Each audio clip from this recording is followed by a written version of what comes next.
오늘 우리가 같이 볼 말씀은 욥기 37장 14절로 24절까지 말씀 같이 보겠습니다. 욥 어른은 이 말을 귀담아 들으십시오. 정신을 가다듬어서 하나님이 하시는 신기한 일들을 곰곰이 생각해 보십시오.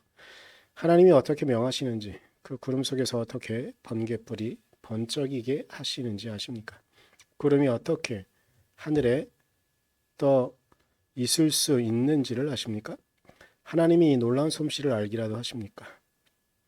모르실 것입니다. 뜨거운 남풍이 땅을 말릴 때의 그 더위 때문에 고통스러워 하신 것이 고작일 것입니다. 어른께서 하나님을 도와서 하늘을 펴실 수 있습니까? 하늘을 번쩍이는 노거울처럼 만드실 수 있습니까? 어디 한번 말씀하여 보십시오.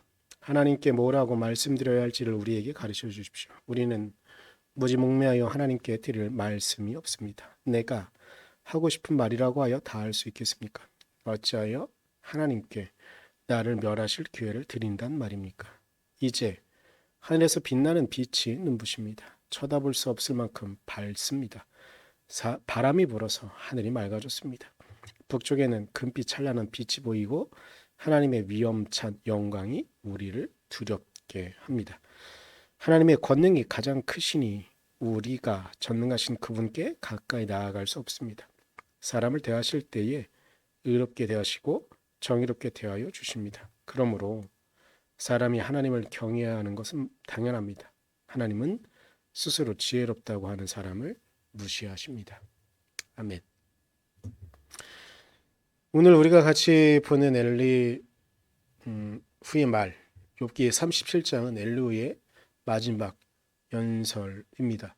마지막 연설을 하면서 엘리후는 지금 우리에게는 너무나 당연해 보이는 자연현상, 그리고 이 시기에 이걸 자연현상을 이렇게 풀어 헤친다는 것도 놀라운 지혜일 수밖에 없는데, 하여튼 그 당시로서는 최첨단일 수 있는 과학적인 진리를 갖고 이 진리를 통해서 하나님께서 이렇게 이 땅을 운영하고 계십니다 라고 말하는 그런 장면들이 나오는 부분이라고 볼 수 있습니다. 물론 목적은 하나님께서는 이렇게 자연을 움직이시니 당신은 하나님의 그 권능을 쫓고 순종해야 된다라는 말을 하려고 하는 것이죠.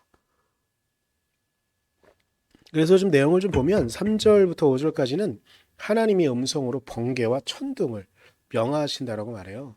그래서 엄청난 소리를 내며 온 지구를 가로지르는 분, 그런 권능을 갖고 있는 분은 하나님이시다라고 말하는 거죠.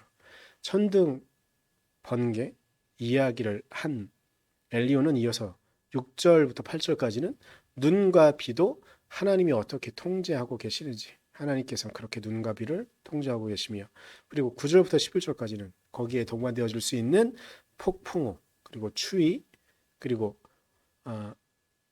얼음의 생성, 이런 문제들도 하나님의 계획으로 일어나는 것이다. 그리고 13절에는 땅에 물을 주시려고 비를 내리시고 사람을 벌하실 때에도 비를 내리시고 사람에게 은총을 베푸실 때에도 비를 내리신다고 이야기하면서 하나님께서 자연 만물을 움직이시는 것, 이것에 대한 이야기를 합니다.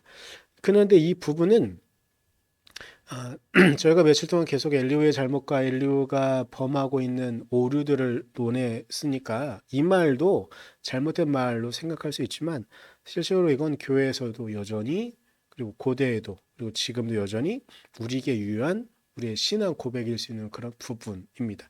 하나님께서는 이 땅을, 이 자연을 그렇게 하나님의 뜻으로 이끄시고 계시죠.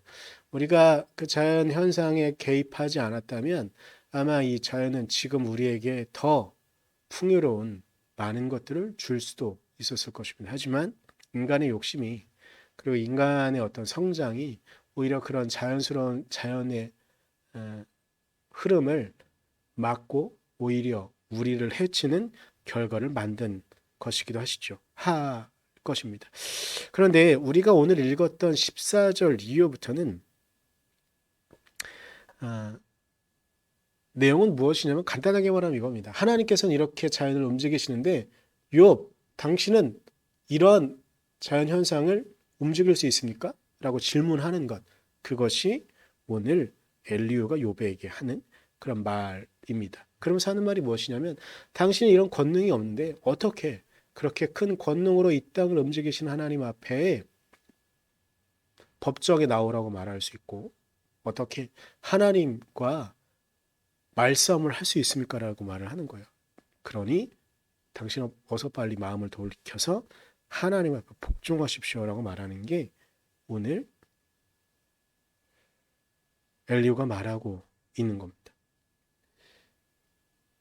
이 이야기의 근간은 33장에 욥이 하나님을 법정 앞에 소환하거든요. 그래서 하나님과 같이 대면하면서 말을 하려고 하는 것. 그래서 엘리후는 욥에게 우리는 감히 그럴 수 없는 분입니다. 좀 더 과격하게 말하면 우리는 감히 하나님을 만나면 하나님의 그 거룩한 신성 앞에서 우리는 견딜 수 없으니 그러한 생각은 하지도 마라 라고 말하는 거죠.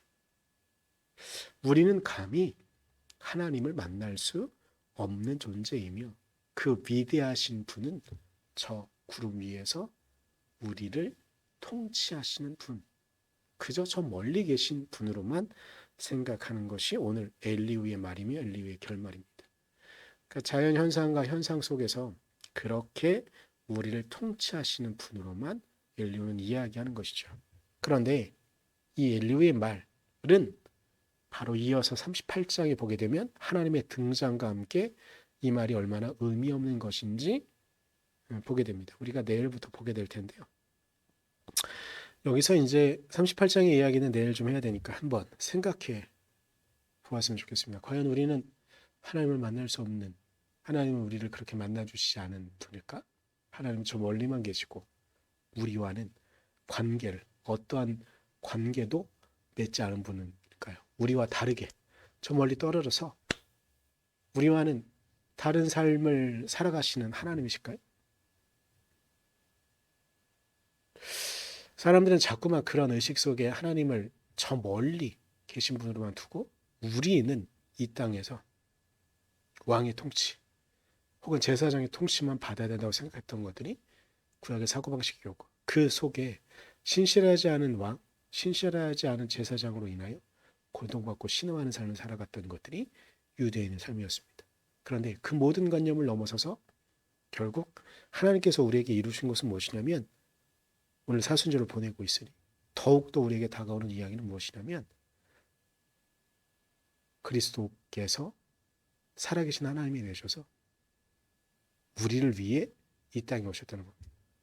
절대로 만날 수 없는 분이 아니라 절대로 만질 수 없는 분이 아니라 절대로 우리와 떨어져 있는 동떨어진 삶을 살아가는 분이 아니라 우리와 같이 호흡하며 우리와 같이 삶을 살아가시는 분, 살아계신 하나님의 모습으로 이 땅에 예수 그리스도께서 오셨다는 겁니다.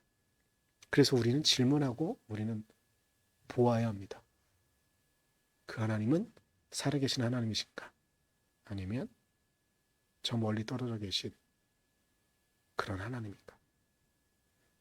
성경이 증언하는 이야기, 그리고 역사가 증언하는 이야기, 그리고 제가 고백할 수밖에 없는 이야기는 그 하나님은 저의 삶에 살아 계시다는 겁니다.